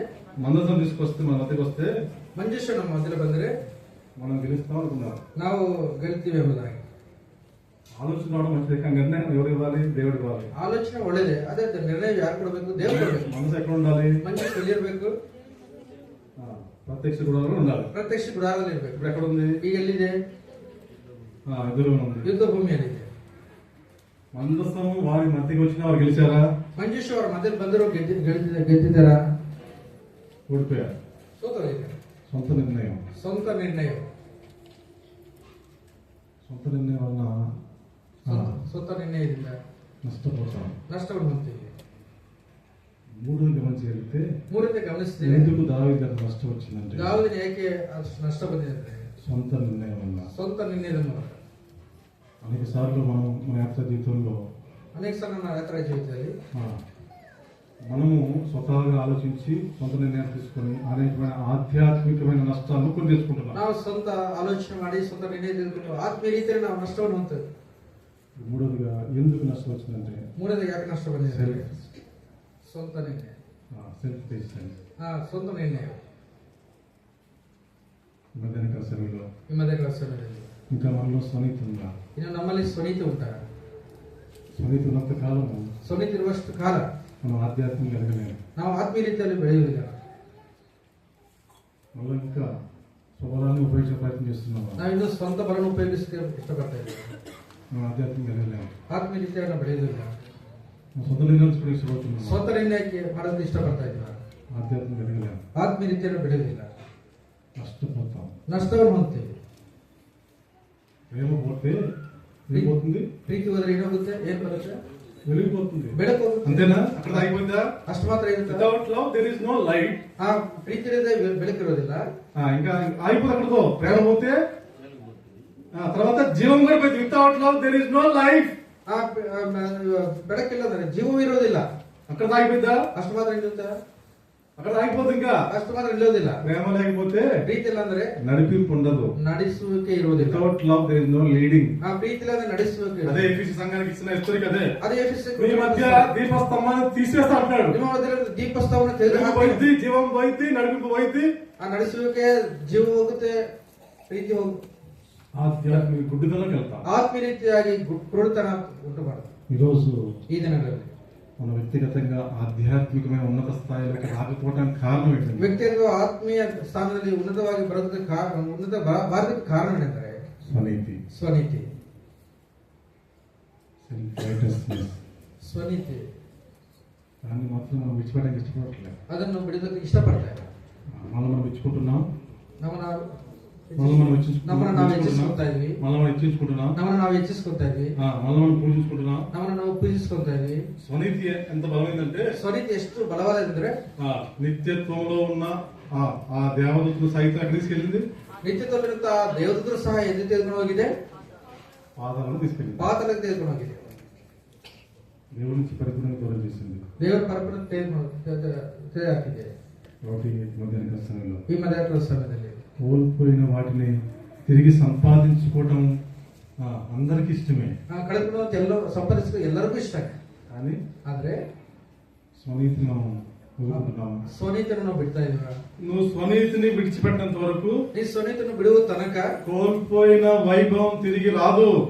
ಕಳೆದುಕೊಳ್ಳುವಂತ ವೈಭವ ತಿರುಗಿ ಬರುವುದಿಲ್ಲ. నీవు స్వబలాన్ని విడిచిపెట్టినంత వరకు ನೀ ಸ್ವಂತವನ್ನು ಬಿಡುವ ತನಕ కోల్పోయిన దేవుని క్రియలు మన మధ్య జరగవు. ಕಳೆದುಕೊಳ್ಳುವಂತ ದೇವರ ಕ್ರಿಯೆಗಳು ನಮ್ಮ ಮಧ್ಯದಲ್ಲಿ ನಡೆಯುವುದಿಲ್ಲ. నువ్వు స్వ నిర్ణయాలను విడిచిపెట్టినంత వరకు నీ ಸ್ವಂತ ನಿರ್ಣಯವನ್ನು ಬಿಡುವ ತನಕ దేవుని యొక్క నెమ్మదిని సంతోషాన్ని అనుభవించలేవు. ದೇವರ ನೆಮ್ಮದಿಯನ್ನು ಸಂತೋಷವನ್ನು ಅನುಭವಿಸುವುದಿಲ್ಲ. నష్టపోతాం. ನಷ್ಟವಾಗುತ್ತದೆ. అంతేగాని నష్టపోతాం. ಎಷ್ಟೋ ನಷ್ಟವಾಗುತ್ತದೆ. కాబట్టి ఒకసారి నువ్వు సన్నిధిని మనం పరీక్షించుకున్నాం. ಕರ್ತನಲ್ಲಿ ನಾವು ಸ್ವಲ್ಪ ಪರೀಕ್ಷೆ ಮಾಡ್ತೀವಿ. ఇంకా స్వనీతి మనం మిగిలి ఉందా? ಇದು ಸ್ವನೀತಿ ನೀವು ಮಿಕ್ಕಿದೀರಾ? మనం దేవుని దృష్టికి నీతివంతులుగా ఉండడానికి ప్రయత్నం చేస్తున్నాం, లేదా మనుషు దృష్టికి నీతివంతులుగా ఉండడానికి ప్రయత్నం చేస్తున్నాం? ದೇವರ ದೃಷ್ಟಿಗೆ ನೀತಿವಂತರ ಕಾಣೋದಕ್ಕೆ ಇಷ್ಟಪಡ್ತಾ ಇದ್ದೀವಿ ಅಥವಾ ಮನುಷ್ಯರ ದೃಷ್ಟಿಗೆ ನಾವು యేసుక్రీస్తు వారికి నీతి ఏంటంటే, ಕರ್ತನ ಯೇಸು ಕ್ರಿಸ್ತನ ನೀತಿ ಏನಂದ್ರೆ, యేసుక్రీస్తు నీతి ఏంటి? ಕರ್ತನ ಯೇಸು ಕ್ರಿಸ್ತನ ನೀತಿ ಏನು? తాను తప్పు చేయకపోతే తాను మోయటం. తను తప్పు ಮಾಡದಿದ್ರು ಅದನ್ನು అవమానపరిచిన తట్టుకోవడం, ಅದು ಅವಮಾನ ಪಡಿಸಿದ್ರು ಸಹ ತಾಳಿಕೊಳ್ಳುವಂಥದ್ದು, రాత్రంతా ప్రార్థన చేయడం, ರಾತ್ರಿ ಎಲ್ಲ ಪ್ರಾರ್ಥನೆ ಮಾಡುವಂಥದ್ದು, మోకాళ్ళ మీద సమాజం కోసం భారంతో ప్రార్థన చేయటం, ಮೊಣಗಾಲಿಟ್ಟು సమాజక్కోస్కರ ప్రార్థన ಮಾಡುವಂಥದ್ದು. ఎంత గాయపరిచినా ప్రభువా వీరిని క్షమించమనే ప్రార్థించాడు, కానీ ಎಷ್ಟು ಗಾಯಪಡಿಸಿದ್ರು ಇವರು ಕ್ಷಮಿಸದಾಗ ಪ್ರಾರ್ಥನೆ ಮಾಡಿದ್ರು ಹೊರತು ఎక్కడ కూడా ಎಲ್ಲಿಯೂ ಸಹ వారి మీద ಅವ್ರ ಮೇಲೆ తప్పు మోపడానికి ప్రయత్నం చేయలేదు. ತಪ್ಪು ನೋಡಿಸೋದಕ್ಕೆ ಇಷ್ಟಪಟ್ಟಿಲ್ಲ. ఆ విధంగా నీతిగా జీవిస్తున్నాను. ಆ ರೀತಿಯಾಗಿ ನೀತಿಯಾಗಿ జీవించకపోతే ಜೀವಿಸದೆ ಹೋದರೆ ఇక్కడ దావీదు 30 అధ్యాయాలు ఏ విధంగా నష్టపోయాడు, ದಾವೀದನು ಈ 30ನೇ ಅಧ್ಯಾಯದಲ್ಲಿ ಯಾವ ರೀತಿ ನಷ್ಟ ಹೊಂದಿದ್ದಾನೆ, మనం కూడా నష్టపోతాం. ಆ ರೀತಿಯಾಗಿ ನಾವು ಸಹ ನಷ್ಟ ಹೊಂದಿದ್ದೇವೆ. ఇంకా నష్టంలోనే ముందుకెళ్దామా, ಈ ನಷ್ಟದಲ್ಲೇ ಮುಂದಕ್ಕೆ ಸಾಗೋಣ, సమకూర్చుకోవడానికి ఇష్టపడదామా? ಸಮಕೂಡಿಸೋದಕ್ಕಾಗಿ ಇಷ್ಟಪಡ್ತಾ ಇದ್ದೇವೆ. ಪ್ರಾರ್ಥನೆ ಮಾಡೋಣ.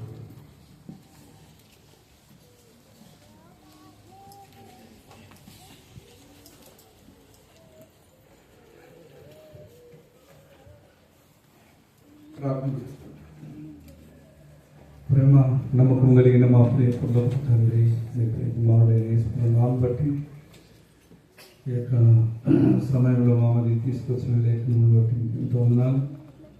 సమయాలు ముఖ్య 9వ వచనాన్ని ఆరాధన చేసుకుని ఈ సంవత్సరం మాకు ఇచ్చిన సార్వత్రిక సంఘ 2వ వాగ్దానం మీద మీ దాసుని ఎంతో దూర ప్రాంతంలో తీసుకొచ్చి మీరే మీ దాసుని సిలువ చాటును మరుగు చేసి మీరు మాట్లాడినటువంటి ప్రతి లేఖనముల కొరకై ఉంది.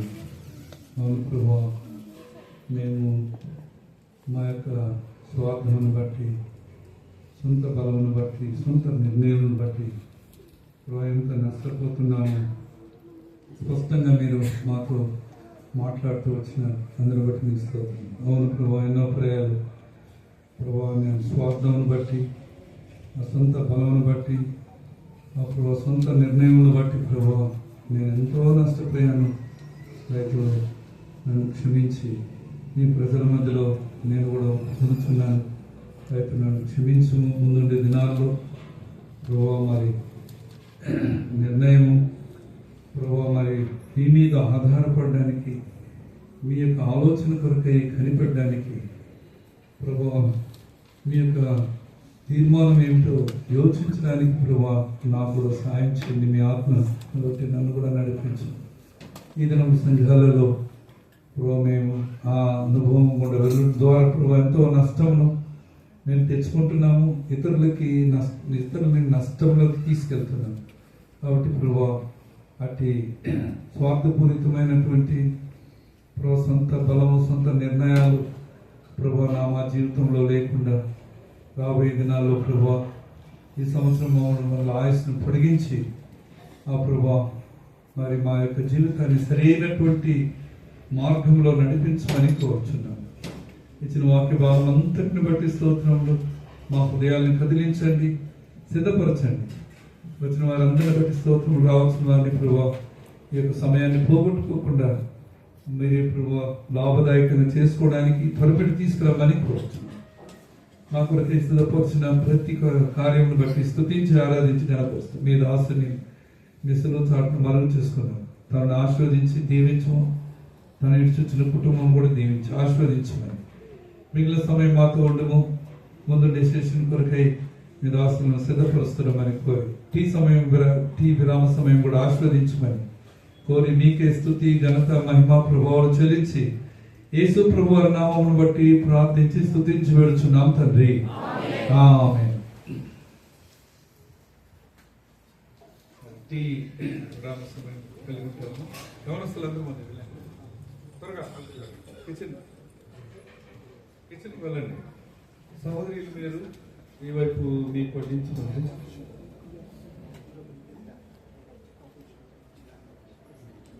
త్వరగా మనం యవనస్తులు త్వరగా కిచెన్కి వెళ్ళండి.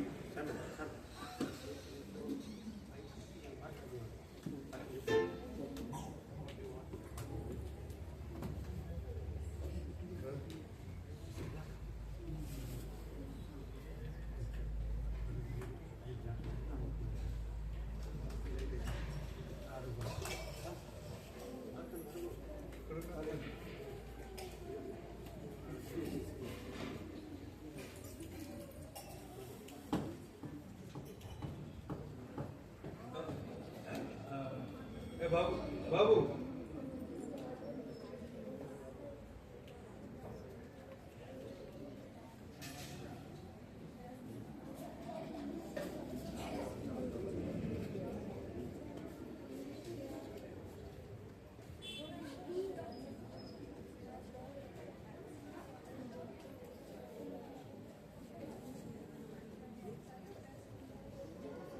కొంతమంది పోయినారమ్మా, వెళ్ళండి. లేచి కూర్చుంటే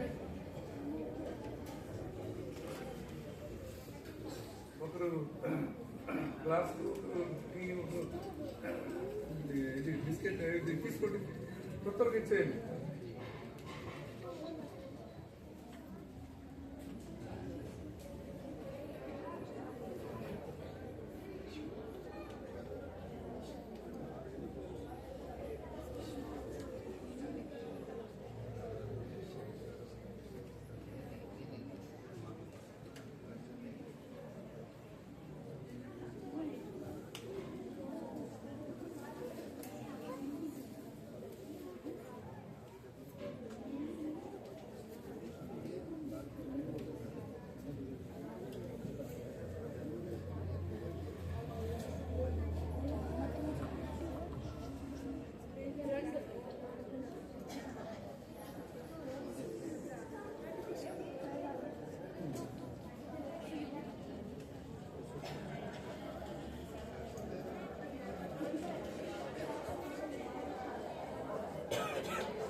రెండు ఇచ్చేయి, అక్కడికి ఇచ్చేయి. రెండు తీసుకో.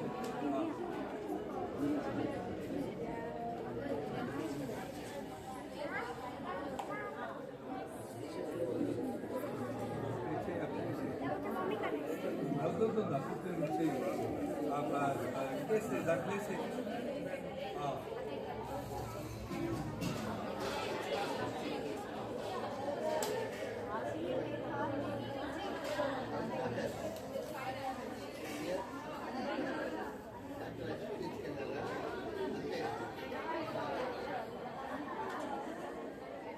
మరి అల్బారి నాకు తీసుకెళ్తుంది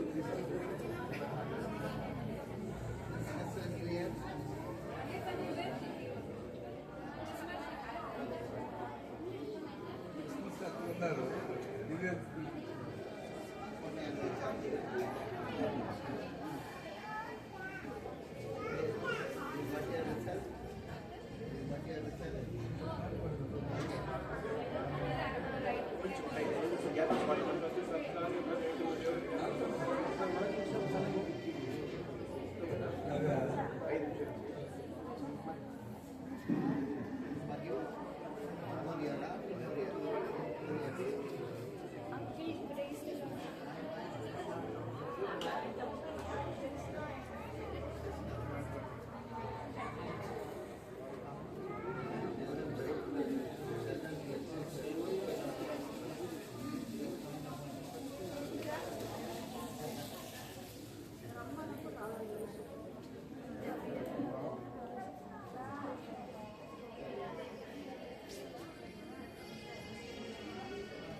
బాబు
దయచేసి లోపలికి రండి, ఒక పాట పాడి తర్వాత మనము వాక్యాన్లోకి వెళ్తాం. దయచేసి లోపలికి రండి అందరూ. పిల్లలు వచ్చి ముందు కూర్చోవాలి, ముందుకు రావాలి. కాంపౌండ్లో ఎక్కడ ఉండకూడదు. మీరు లోపలికి రావాలి. చిన్నపిల్లలందరూ ముందుకు రావాలి.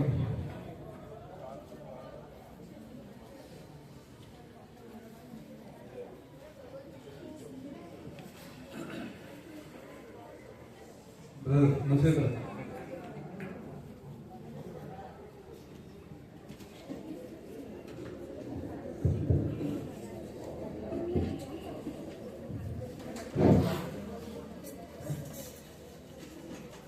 వార్డు సంఖ్య 483 కొత్త నెంబర్, పాత నెంబర్ 478.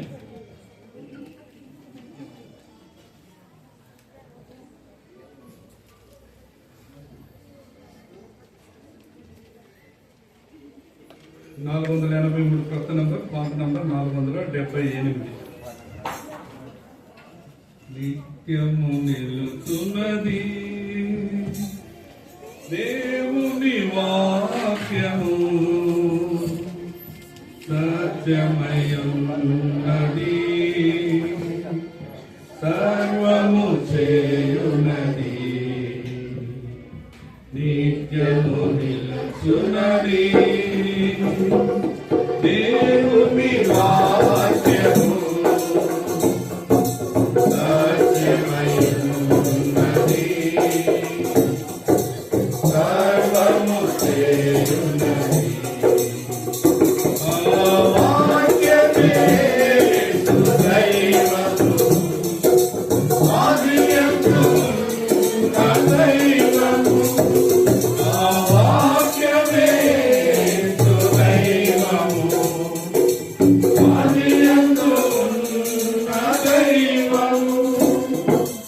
అంతమే లేని దైవము, నిత్యము నిలుచున్నది దేవుని వాక్యము, సత్యమయున్నది, సర్వము చేయున్నది.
Amen.